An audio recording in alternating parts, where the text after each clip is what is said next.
Hello and welcome to the Zones of Regulation training. This has been developed in collaboration with the Healthy Minds Chartermark and the Educational Psychology Service. My name is Cheryl Forsyth and I will be talking you through today. These are our aims of the session and I'm hoping that you'll leave with a better understanding of each of them. They are to understand why children might experience strong emotions, to help adults working with children exhibiting strong emotions to understand the implications for their physiological and psychological well-being, to apply this awareness to the ABC approach using the Breakwell Assault Cycle to structure our understanding, and to understand the purpose of the zones of regulation intervention and how we can implement that in the classroom. So firstly, we're going to think about what strong emotions are and what they might look like. Let's nip the assumption in the bud that strong emotions are always negative, as this is not the case. When you feel love or excitement, these are strong emotions too. And when we reframe this way of thinking, we can acknowledge and recognise some of the positive emotions that children experience can be strong, but still give them the same physiological response as a strong negative emotion. We're going to talk a little bit more about this later on. But for now, we should recognise that children experience strong emotions for a range of reasons, the causes of which can be attributed to their environmental experiences occurring at home or school or otherwise, or attributed to their own emotional state. Just as is the case for us, it is quite possible that they are just in a bad mood. Some of the language around this and how we link it to emotions can include things like feeling excited, silly, frustrated, nervous, or embarrassed. Or the emotions can be even stronger than this, and children might be feeling mean, angry, terrified, elated, out of control, or mad. Before we move on, I want to draw your attention to the colours of the emotions that you can see. Some are in yellow and some are in red. These colours will be important later on. I want to again reinforce that we shouldn't condemn strong emotions. They are a very normal part of life, and this includes anger. It is very normal to feel anger in response to a given situation. It's how we handle that strong emotion that's the important part. And how we are able to handle it depends on our temperament, our experiences, and what we've learnt as we've gone through life. We are either able to handle our strong emotions constructively or destructively. We are human, and we will never be able to consistently handle every strong emotion constructively, and will inevitably be destructive at some point. I'm not condoning this, but want to acknowledge it, just as we should when it happens. We acknowledge and we move on, hoping that we are better able to manage our difficulties the next time round. Ways in which we may destructively handle our emotions can include suppressing or displacing anger. This is where we either ignore it or we get angry at something else. Say if we've had an awful day at work, only to go home and take it out on the ones we love most. Or we can replace our anger and channel it into helping us achieve. This sounds simple, but we really all know how difficult this can be. Now I'd like to introduce you to the Breakwell Assault Cycle. This is an effective way of mapping out and looking at the cycle of anger. However, as the name might suggest, it has nothing to do with assaults. You might have had training where you've seen other similar models of looking at strong emotions, such as polyvagal theory.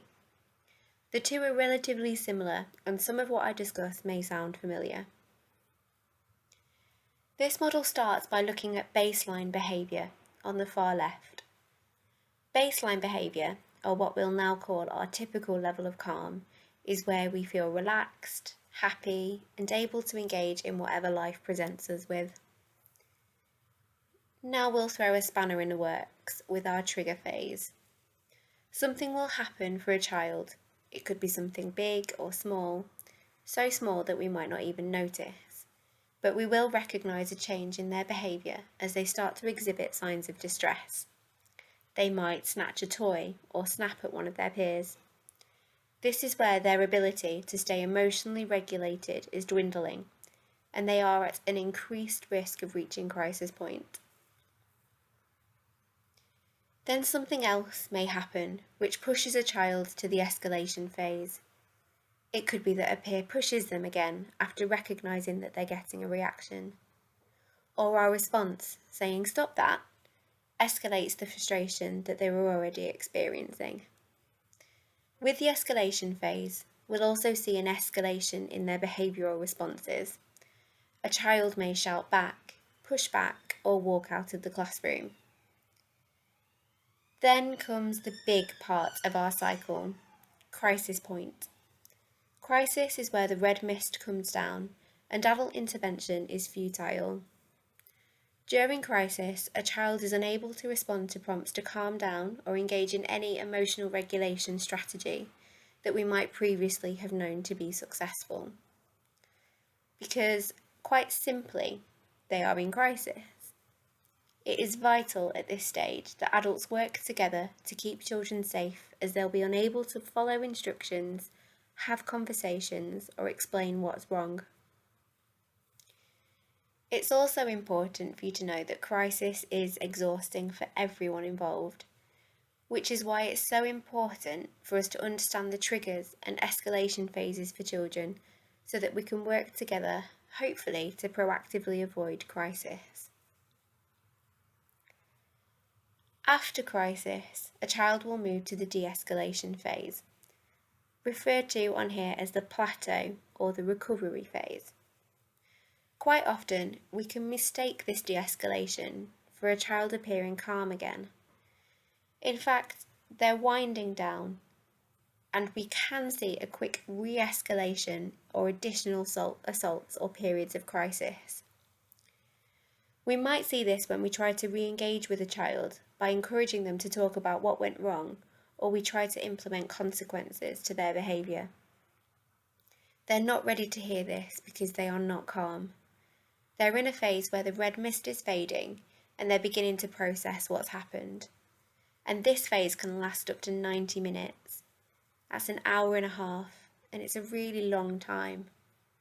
During this time, in the busy classrooms, we might be thinking about the consequences, trying to stop the child's playtime, even thinking about sending them out to play, or trying to get the maths work done because externally we think they're capable of doing so.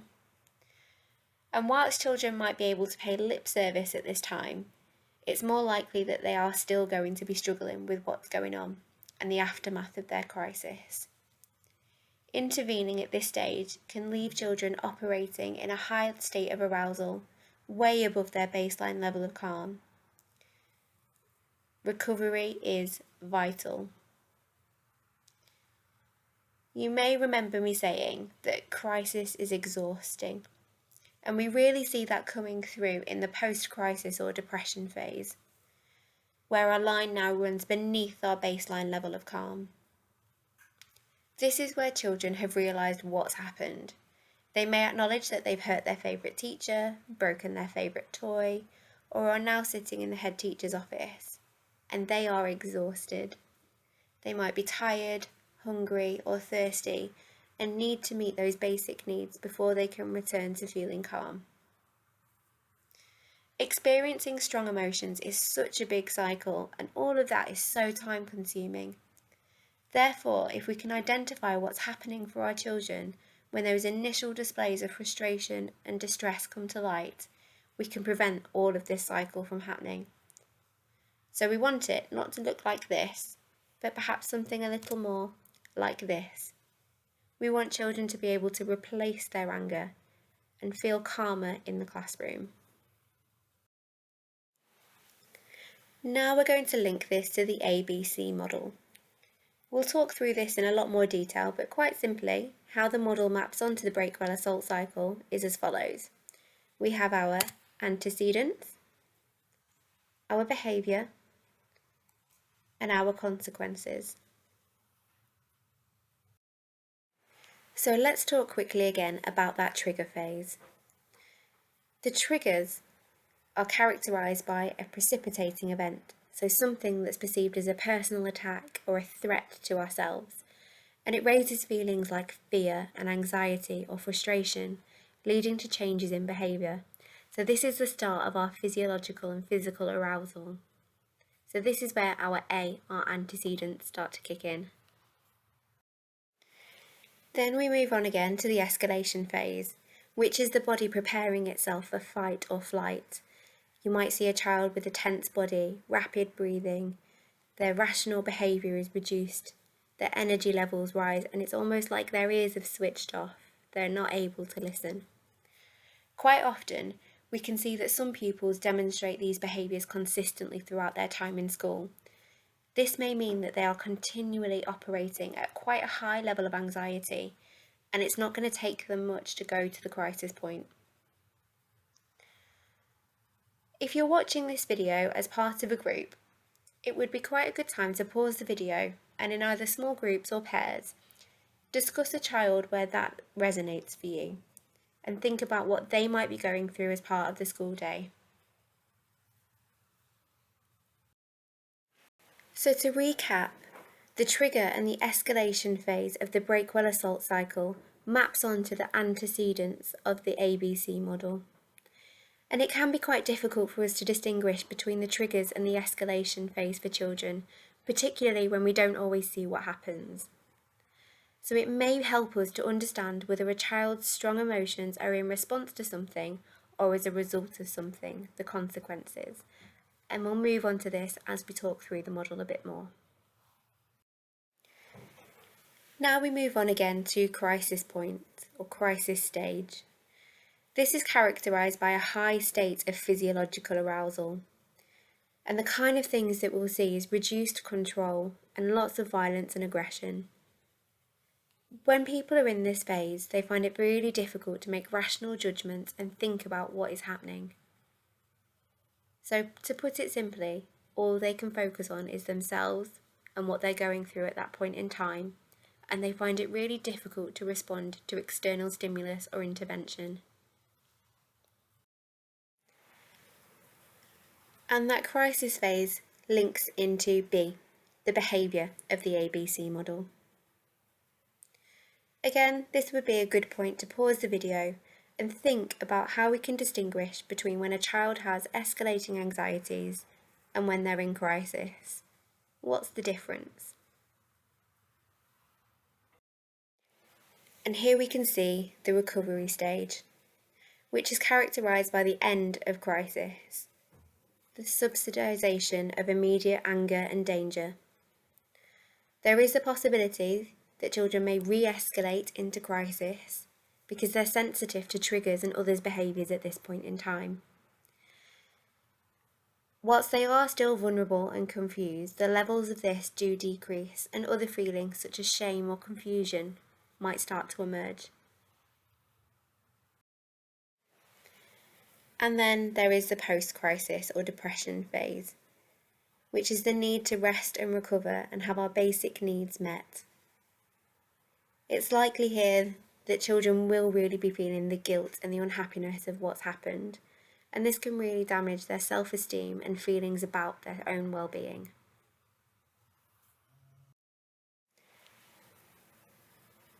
And these two aspects map onto the consequences, the C of the ABC model. Thinking about the consequences, so what happens after crisis, might help us to understand whether a child's strong emotions are in response to something. And it might also help us to think about what helps a child to calm down after crisis. Now we've run through these models a few times, it's probably quite easy to see just how time-consuming, lengthy and difficult they are to process. And it's really important that we think about the preventative steps. So what we can do to stop the trigger and escalation phase from turning into crisis. What our focus is here is to teach children emotional regulation skills so that they can help cope with those strong emotions and bring themselves back down to a baseline level of calm.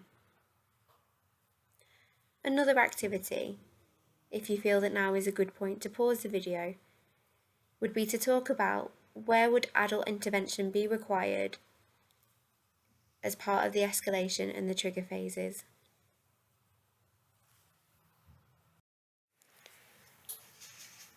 The term emotional regulation has been used quite a lot throughout this training. So what do we mean by it? What is emotional regulation? It can come with many other names, such as self-control, self-management, anger control, or impulse control. These terms refer to somebody's ability to adjust their level of alertness and how they display their emotions through their behaviour to attain goals in socially desirable ways. This includes regulating our sensory needs, our emotions, and our impulses to meet the demands of the environment. A person who can self-regulate and stay calm in challenging situations can negotiate the event. Those who cannot regulate their emotions find this more difficult and can become angry and struggle to cope. Whilst the focus of this session is around understanding strong emotions and implementing the zones of regulation intervention, it is also just as important to maintain healthy well-being in children that may not be experiencing or demonstrating strong emotions. Maintaining a healthy mind is important for us all, not just for children. And if we want ourselves and children to learn and develop in the most optimal ways, we need to ensure that we feel settled and ready to learn in schools. The way to do this is to ensure that we all access each of the mental activities included within the Healthy Mind platter. Sleep time is where we sleep. Physical time is where we're engaging in physical activity like sports or walking. We're getting our movement. Focus time, where we are engaging with learning. Connecting time, where we're taking time to interact with the ones we love, our friends, our family, and those we care about. Playtime, where we're doing the things that we really enjoy. Downtime, where we're getting time to relax and do the things that we love. And time in, where we take the time to check in and reflect on how we're feeling. Incorporating all of these things in a healthy balance can be really difficult, particularly over recent years where we've been kept away from our families for our own safety and the health of others. It might be useful to sit back and have a look at this model for a few minutes and think about how you're managing your own Healthy Mind platter and whether there are any changes that you might like to take. And now it's time to introduce you to the zones of regulation. This is an intervention to promote positive mental well-being and emotional understanding in children and young people. It's typically used to support children aged 4 and over, and it's also important to note that children aged 4 should be competent in understanding the language used and be able to access the curriculum. Where they are not, we can discuss additional alterations to the curriculum to ensure that they're accessing some of the language to prepare them for learning in later years. And what are the zones? The way that it works is quite similar in concept to a traffic light system. Green is go, yellow means caution or slow down, and red means stop. In addition to this, we've also got the blue zone, which is our rest area. And it's important to acknowledge that we can only be in one zone at any given time, but it is really normal for us to go between various zones throughout the day. It's important within the zones that we normalise all feelings, including negative ones. It's important for us to not tell children that one zone is good and that the other is bad. Rather, we need to teach them to figure out what behaviours are expected in given circumstances and give them the strategies and tools to manage their behaviour and whilst in different zones to meet the demands of a situation. And this can be accomplished by teaching them and helping them to regulate and move between different zones.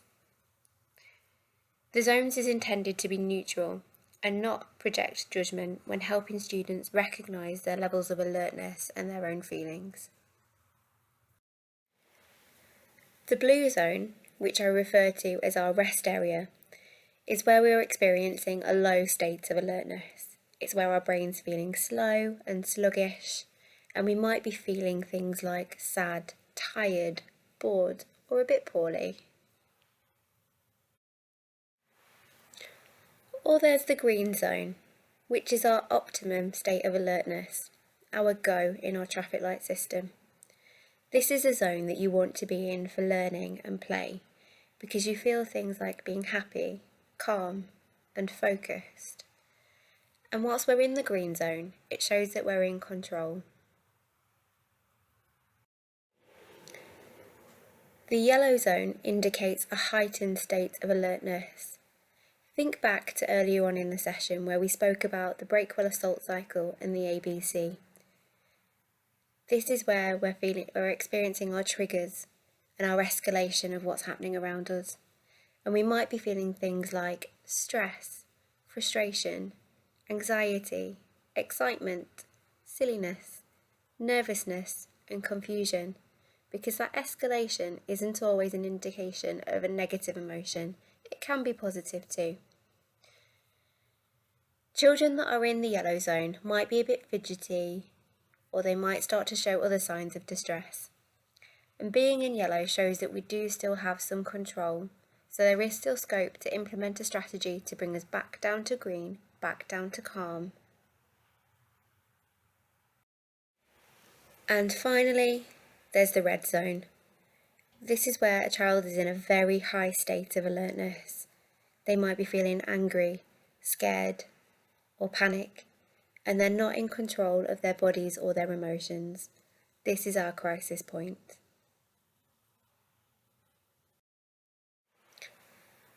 Our purpose. The aim of the zones of regulation is to support children's knowledge and awareness of strong emotions, and also support them to gain the skills to regulate their actions, which will, in turn, lead to increased control and problem-solving abilities.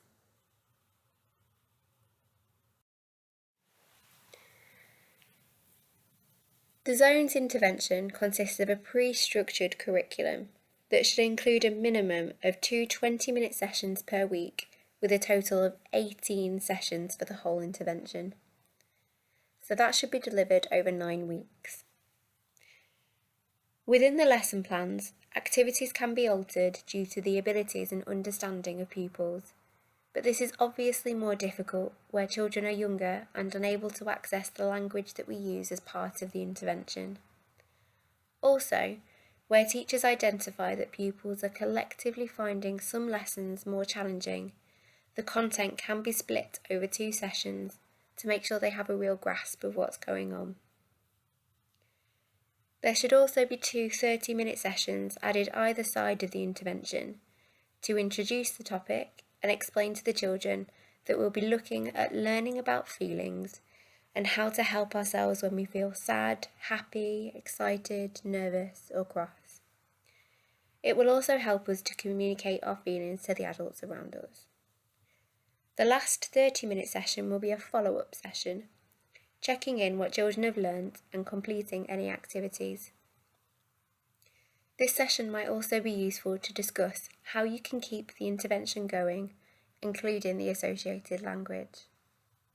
However, within each of the lesson plans, there is a supplementary section called Ways to Generalise Learning, which can help you to figure out how to make sure children retain that learning by bringing the vocabulary and content into other areas of the curriculum.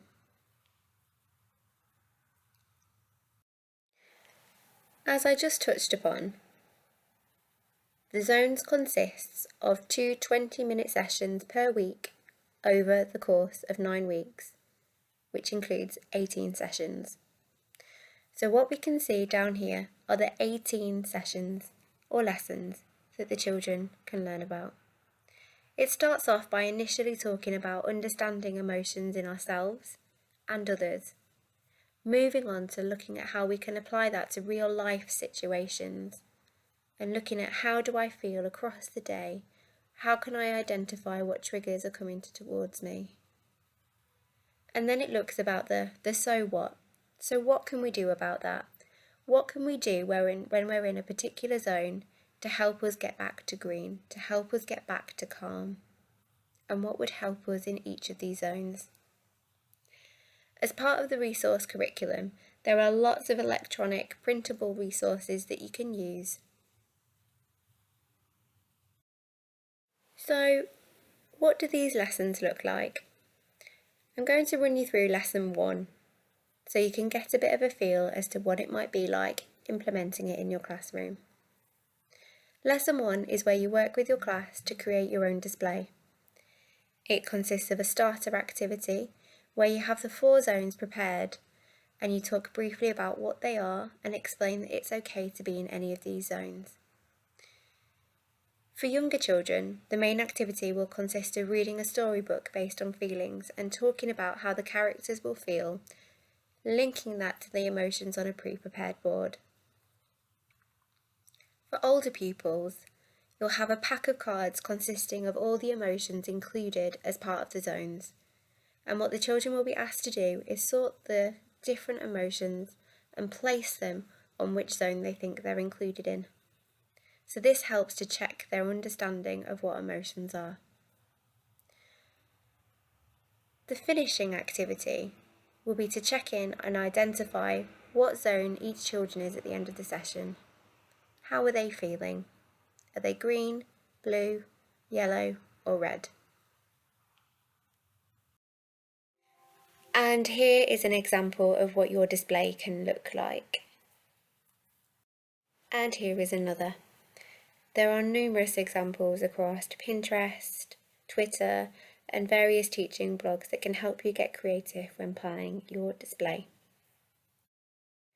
And here is an example around how children can monitor and track what strategies they think will be helpful for them.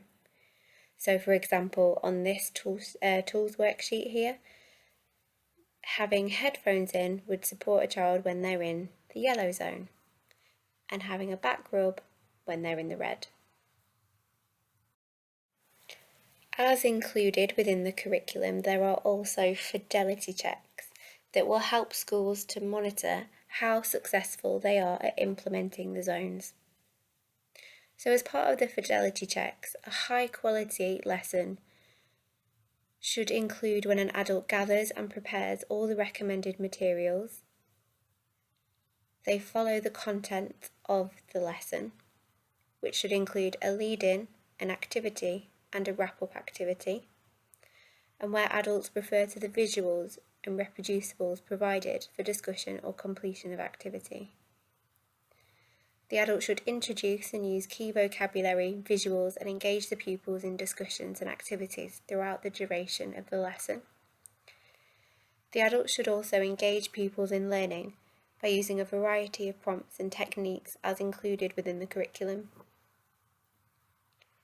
And they should also evaluate as well by using positive and specific language to guide children and support them to check their zone.